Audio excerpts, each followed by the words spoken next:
So, looking at those victory points, at this point, I'm willing to say it is impossible for France not to win this game. And if this was a war, maybe I'd be tempted to end. If it was a battle, I would certainly be wanting to call it. There's a certain point in these types of things that you want to call this. If this was an opposed game, I think other players than France would probably say, do we really want to waste the month, which is what I think it's going to take me to play through this, to play through it? I mean, you've won, man. But this is not a competitive game, whether I'm playing it solitaire or not. There's two countries, Russia and Turkey, I've never seen win. Every other country I've seen win, but the Dutch probably have a pretty low chance. It comes down to a three-player game. Can Spain get enough of a kick early in the game that they can win, or otherwise France or England's going to win.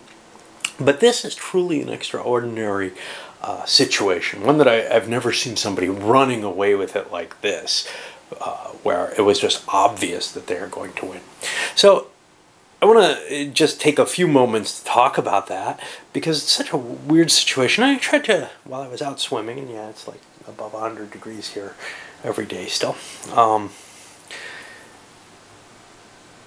I was trying to figure out, well, wait a minute.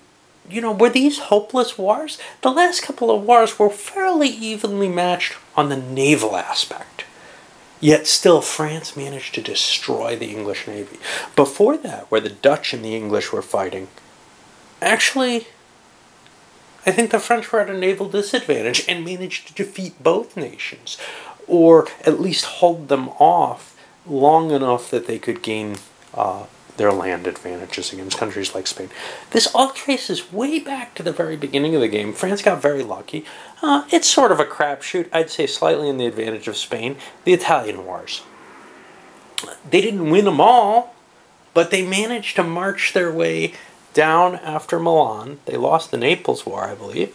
They marched their way down after Milan and gained some other little territories, put themselves in position to take Naples, eventually took it in one of the later wars. Up until then, the French were doing well, but not ridiculously. It wasn't obvious that they're cranking. Once they had taken this territory, though, too, in the Low Countries, before I think they went into Naples, that's a lot worse, because, see, here's the thing. It's not the 300-point difference between England and France, which maybe could be made up. It's also a lot of points in the bank for Italy and for the Low Countries. And those are points that go against Spain. Spain's not in this, there's no question, but just as a thing to point out. And then on the other side, Scotland, Ireland, these are points that go against England.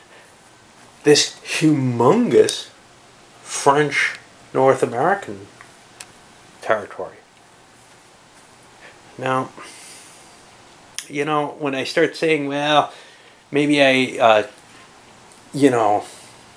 went a little against the English with some of my rules interpretations, what's interesting is this is the only game where it happened that in that way, because there are very few times when a nation has tons and tons of privateers. And, you know, I mean, the fact that France won the naval war and was able to rule the seas, well, you know, I'd say England deserves what they got. France got tremendously lucky in a series of wars. And, you know, this is not an occurrence you would normally see. This isn't a matter of France just being able, you know, at this time period to win. No, they have parity in admirals for the most part. The only thing they have is all those privateers, which could distract England, can take away from their money, but England was still putting out a navy almost as big as France's up until this, well, as big as France's up until this last turn. Even this last turn, they were able to put one almost as large up there, where they had, I'd still say, almost an equal chance to win the naval war. It's always a risk when you go into battle in this game. Every time you do, especially if you're facing about equivalent commanders, it doesn't really matter how much force you bring as long as you've got enough to survive, you know, sort of the best they can do. And in this case, both kind of did for at least one round. Once you lose that first round, though, well, you know, then maybe you're taking tremendous risks by sending the fleet out again. But, yeah, I mean, again and again, we've seen just tremendous luck on the part of the naval battles especially, but the land battles too. I think they've gone very much in France's direction. Anyway, I'm going to keep playing. There's no question about that, because this is not a game about who wins, but I am a little concerned about how I'm going to make my decisions from now on. I'll try to make them kind of rationally, but not so much on the victory point side, because on the victory point side, what England probably would be doing at this point is saying, hey, France won, I'll shoot for second, which is why you don't play out a game when it's competitive, right? Because what are you playing for? But the reality is the rest of Europe should still be pretty much aligned against France. However, I don't know how much risk people are willing to take when they have no chance at all. So Spain, for example, they have this animosity towards the Turks now. Austria's feathering its own nest towards the Turks. These were things that were going to happen anyway. I don't think they're going to change tremendously. But when an opportunity arises against France, maybe it'll happen. It's not going to happen if England's not going to jump in if France has the ability to project themselves all over the world, though, at a stronger position than the English do. And the French sort of did with all those privateer admirals. Because the thing is, without all those privateer admirals, all they have is one little privateer thing. More than that, you need a privateer admiral for each fleet. And then those fleets become much, much harder to track down, too. You know, with one of these, without a privateer admiral, you can just sail out, and if you catch it, you probably kill it. On the other hand, with those guys, the chance of killing it is pretty much even with a good admiral. So, yeah, just a little bit of a pause here to discuss some of the kind of weird things in this one. Alright, well, time to shake things up. We're actually moving into the real turn 49 now instead of just me babbling. And we had some events. First of all, we had a new king in Spain. This was the ill king from last turn. Well, he died, and I think his elder sister or something took the throne, because we're looking at someone who dies one turn earlier. And for some reason, I have an extension of that reign due to health of the ill guy. Good health of the ill guy. Interesting, yeah? Anyway, which probably didn't even belong there. It was probably from his predecessor. So, or else a survival roll mark. Somewhat worse leader, by a little bit. Better at diplomacy, but at 3 at everything else, I believe. Also got some events here.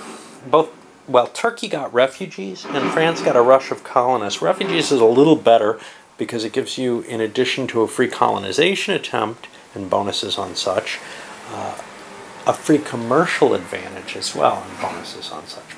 But the French got a rush of colonists, which will give them a free colonization. Spanish got corruption, which I often kind of fail to implement fully.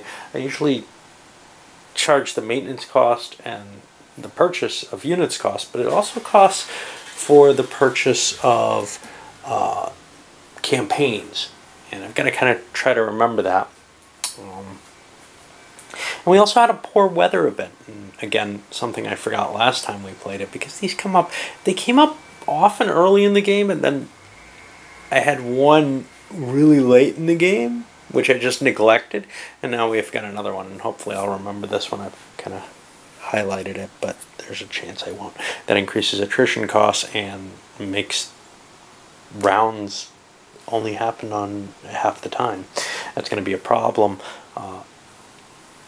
There are no wars right now, but both the Spanish and English are interested in trying to solve this issue in the Caribbean, and that's going to be a problem for that. It's also a problem because of some of the events we have. Let's look at the political events. One, we got 4 of them this turn. One of them is a revolt here in the Urals, which is, you know, maybe makes Russia not really want to prosecute a war this turn, along with the bad weather and everything.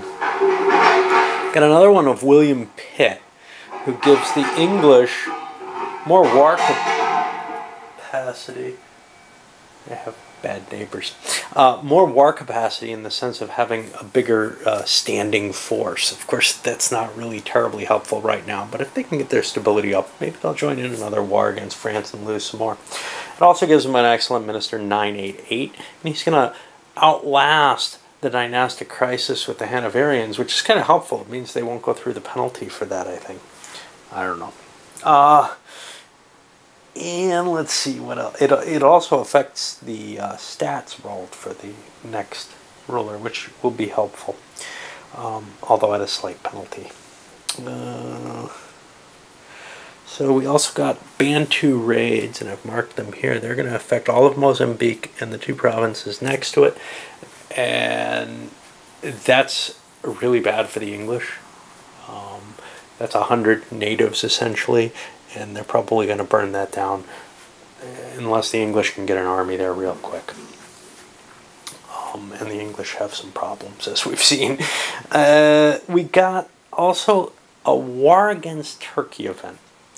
We also got a War of Spanish Succession event, which just gets canceled out. This is how the Risto events make it more likely. One of the problems I had with the old game, the original, the rules themselves, is the War of Spanish Succession could be avoided completely, and then Spain would just have this endogamy thing, which was painful, yet they wouldn't lose Austria, so the Dutch could never get Austria. It was just really, so I think this is their little maneuver to make this work a little better. Must have meant they shifted around and got rid of an event. Anyhow, we've got this war against Turkey, and the first thing is Austria has the right to declare war, I think, with a free casus belli against Turkey. Hey, that would be great if Austria wasn't down here. So what else happens? Well, the next thing would be if there was an independent Austria would declare war. Great. That's not the case. So then the final one is if Venice is not already in a war, they're going to declare war. Well, this is what Turkey wanted. Turkey's getting their war with Austria, or with Venice. So unless Austria declares war, and then Turkey can, if Venice gets included, can call them in. Unless Austria declares war, Turkey's going to get the war that they wanted against Venice, and this kind of weakens the position, because if the Turks can capture the Venetian things, they want these 3 fortresses, actually just these 3 fortresses. If they can capture those 3 territories, fighting Venice alone, that's much, much cheaper than any of their other options. The question is, Austria can't really fight a war, so I don't know what they can do but allow it to happen. And this was one of their hopes, was, well, if Turkey declares war on Venice, we can intervene, and we've got them fully at war, and it's all kind of good stuff. Well, that doesn't look like it's going to be the case. Speaking of which, Poland had a victory, so they stay in the French entry at war. I forgot to resolve the effects of that sucker. I'll be back in a moment, because that took place in the peace phase last term. Anyway, I've got to think about these, but I think Venice is going to end up going alone against Turkey. The other option, of course, is if Austria can get Russia and Spain to all join them. Maybe they want this, but I don't know. I just don't see it, because if they're promising, well, Spain will join in just to be dicky to Turkey. They'll throw themselves in anyway. But if they're promising the spoils away in an alliance, well, then it's not terribly helpful. And if these guys are coming in individually against Turkey, this is not the turn to choose it with bad weather, etc. So I think Venice is going to suffer here. Okay, so the after effects of the war means that Lorraine is now a permanent vassal of France, and in 5 turns, which I've marked over here, they'll actually become a part of France and be absorbed in it. The former controller, which I believe was England, gets a +5 in diplomacy with Tuscany. Now somebody has Tuscany now, so the English might want to take advantage of that if they have any cash. I don't think they do. Yeah, they have 75 bucks, so they may want to grab a quick ally there. The French lost 15 victory points. The Austrians gained 30. If Russia had stayed in the war, they also would have gained. I've got those marked here for this turn just because of that. Poland is now neutral, but it is allowed to enter diplomatic agreements. If this was a complete defeat, Poland would have to stay mostly neutral. They couldn't really enter a war on anybody's side anymore. And Russia, Austria, and Prussia, and the Holy Roman Empire have free passage through Poland. They can walk through Polish territory without a problem during any wars. And this is kind of the 7 Years' War situation, where the Russians came sweeping through Poland into Prussia, but conceivably other powers could do the same. Poland wouldn't oppose that. All right. Well, that's what we've got set up for now, and gosh, I've used up a lot of video here. Okay, so a lot of money was spent on diplomacy. First of all, we do see the Venetians being the only ones going to war with Turkey here. But a lot of money was spent on diplomacy, and a decent amount of shifting happened here. The English took their bonus with Tuscany. That just got them in the subsidies box and lost them a little bit of money. That was probably a really, really bad situation because they spent 50 bucks on that. They could have actually lost, say, Portugal due to that because they didn't have enough cash left. And this is kind of the problem. The other people were spending too much of their money as well. You don't want to spend and not have money to protect your already owned territories because, or already allied countries, because somebody else can just buy them from you. But, on the other hand, it's not always clear which way things are going to go. If people are all holding their money, nobody does anything. So it's kind of like this, guessing game. Is somebody going to go for this one or for one of yours? In France's case, they managed to pick up Denmark and Scotland, and now with Sweden in alliance as well, they've got a pretty good lineup of forget about Lorraine, but of anti-English power here. Scotland and Denmark, or Sweden and Denmark, give them the naval strength. Scotland gives them an army right on England's border. I think England's going to be very careful before they consider a war here. And Spain picked itself up Savoy, which is probably kind of iffy. It's no more loyal than Prussia is. Spain doesn't want Prussia, but they're looking for something, that they can use against Turkey, because they're really kind of worried about the Turks. But it also gives them something they can use against France. The Turks picked up Morocco and pulled it all the way into vassal. These North African ones are very easy to get to that level, which is why the Turks have a victory condition for that. But early in the game, they just don't have the cash to pull them all into their scope. Right now, I think the Turks have a victory condition. No, they didn't pick it up. I was going to say, I thought they had a victory condition for, half of all Muslim minor countries in vassal. And that's not as hard as it sounds if they can engage themselves outward, because they can actually militarily annex some of these. Things like Arabia, things like Iraq have disappeared. So Persia is going to be against them.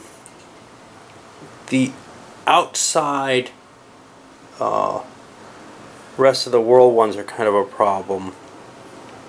But if you have most of the North African ones, and as these disappear or you get them, it becomes a possibility. So they may be in a position at the end of this period because they're not terribly disloyal either.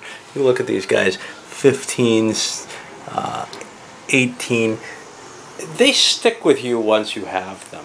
Alright, anyway, I guess we're ready to do the economic stuff.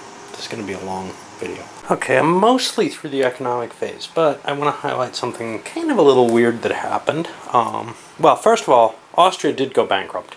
They were unable to take a loan big enough to cover the money that they needed. They ended up, I think, $7 short. If they went on complete austerity, they had to demolish their fortresses. Anyway, because of the bankruptcy, they lost a couple of manufacturers. They lost 15 victory points. Their stability would have collapsed. That didn't really matter. It was already as low as it could be. But the thing that's kind of neat, now, over here, both the French and the Turks, of all people, ended up insinuating themselves in here. Now, the Turks took a colony, the French took a trading post. They're going to do a mandatory competition to see who survives there. And likewise, we have an equivalent situation down here where the fleets have to do a mandatory competition. I've been doing that all along. It's very rare for two people to collide in the same place, but this was a turn where a lot of valuable property became available because of the destruction of the British and other people's trading posts. So the most valuable of all was down here at Singapore, and we saw really, I think, 3 people go into there. We saw a couple of people try to get into the Congo, a couple of people try to get into here. A lot of shots at this. The Spanish were really hoping to gain more slaves because they really, really need slaves, and they've been buying them off the market. But as other people start to desire slaves, and especially if the price of cotton ever reaches high enough where it's profitable, or slaves get low enough, then we might end up seeing even more demand for slaves than there currently is. Plus, the Spanish have the ability to crank out more than they currently have. They were looking at going into Belim, which has, you know, the ability to support another 2 slaves for 3 more products, and perhaps upgrading Cartagena here, and a number of other things where they really do want more than they've got. Right now they're already in a position where they're using up to 6 slaves. And there's only 5 on the market, and they're producing 1. So unless they can come up with some sort of deal with other players or produce more themselves, they're not going to have enough slaves to maximize their income. Anyway, I'm going to do a quick, well, let's resolve this. And I'll do the same with the other competition. But here we have France and Turkey. Turkey has an FTI of 4. France has a 5. That means, and I think I did this before on one of the others, but it's really the same thing, except the risks are higher here. So France is at +1, Turkey's at -1. I don't think either one gets an advantage. So France failed and Turkey failed. Both don't happen. So I have to subtract those off of there. The fact that there was competition prevented either from actually being established fully. One more exciting little thing, by the way, the French got defeated over here and the Turks maintained theirs, is that the Dutch are the ones exporting the most spices and products of the Orient now, so nobody gets the Indies Orientales fleet. The Turks decided to attribute their fleet to the French. So we finish up the first round here on this turn, and got some interesting activity going on. The English cleared up the Bantus, the Spanish started on their new revolt here, as well as working against these privateers, or pirates. Sorry. The French went and explored these islands here. Now all they need, from what I understand, is just a trading post to pull the sugar from there. Same as from here, really.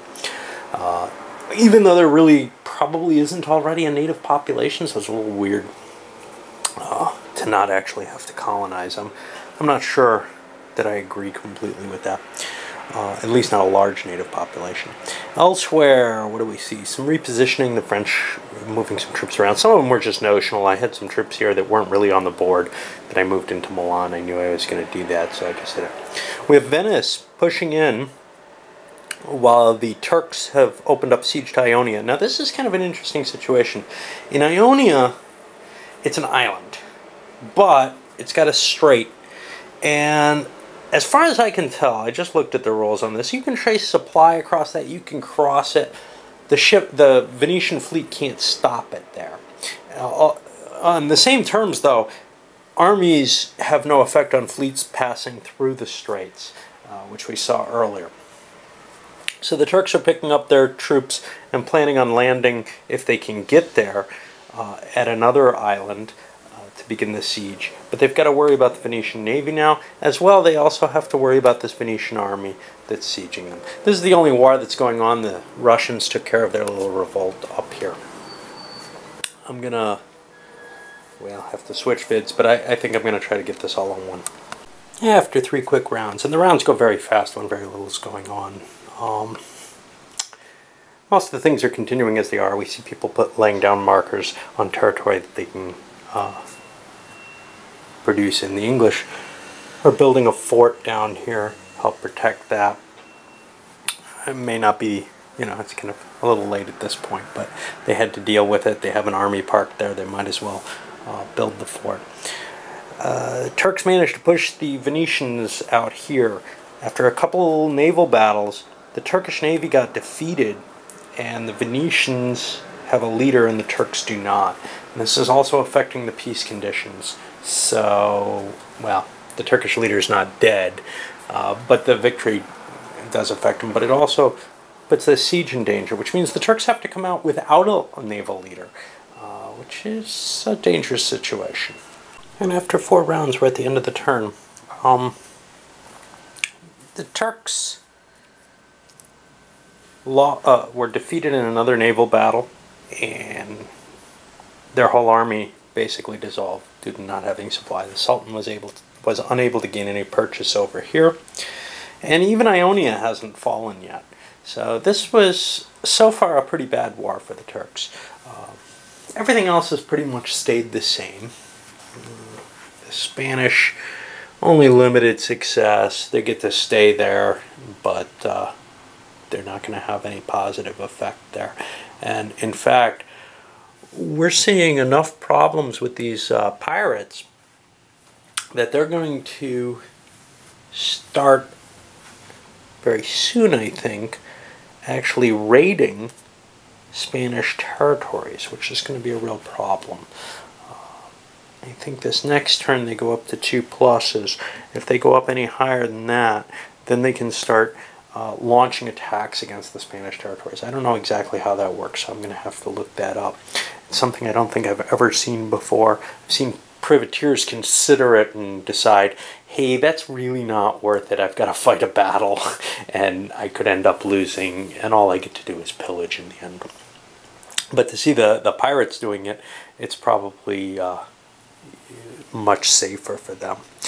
Alright, so I'll come back after I do the economic stuff at the end of the turn. And that's the end of the 1730 turn down there. Not a lot happened. The Turks don't want a peace. They want to gain things, and if that means rebuilding their navy, etc., and trying this again, that's what it means. If it means building a new army to try to take these islands, that's fine. But they got to get something out of it, and if they haven't even taken Ionia, they can't do that. They did get a new admiral, but he doesn't look too impressive. Elsewhere, nothing really exciting happened here. The one thing is that the inflation shot its way back up to the maximum, which is a little worse for Spain. Before they were paying, everybody was taking 20% inflation. Now they're at 33% and everyone else is at 25%. Leader-wise, we're seeing Schwerin showed up. He's a 444. His almost visible there. And the French got another one of these multi, and another good one, possibility leaders. This is Saxe. He could either be Austrian or French. He's a 4/4/5 with -1 siege. So again, the French now have a very good leader on the board, and that's something that kind of is a warning to stay away from them. Everybody's really terrified of the French at this point, and you know, if you were taking a look with the English sort of national feel, they'd be trying to create a coalition against them. But after the last drubbing, the English are kind of worried about losing their empire. The only way they will do this is if they can build an overwhelming navy, and if they find themselves, as they're beginning to be better overall in terms of the naval leadership. The French don't have much anymore. All they have, well, they'll be getting another one, but all they have is their unnamed leaders. And the English still have a stack of leaders, so they may be able to inject themselves in a little while, but the stability issue is a real problem for them. They were able to bump themselves up too, but then due to a lack of prosperity fell back. It's a hard hole to pull yourself out of sometimes if you don't get a good roll. They actually got one. Austria can't pull itself out. Other countries seem to have recovered for the most part. Russia, you know, without a good reason, I'm not sure they're ready for the war with the Crimea yet, although they really do need 2 wars to succeed in taking that many territories out. So, you know, it's kind of a... There's an advantage to doing it right now, which is that Turkey's busy with Venice. And that war may be a little easier while that's the case. And of course, later, Austria has already expressed an interest in going to war with Turkey. But Austria seems almost like a basket case at this point. Anyway, I'm going to zip this one up. And I guess we're moving into the 1735 turn. Looks like we got a couple of turns with a lot of leaders coming.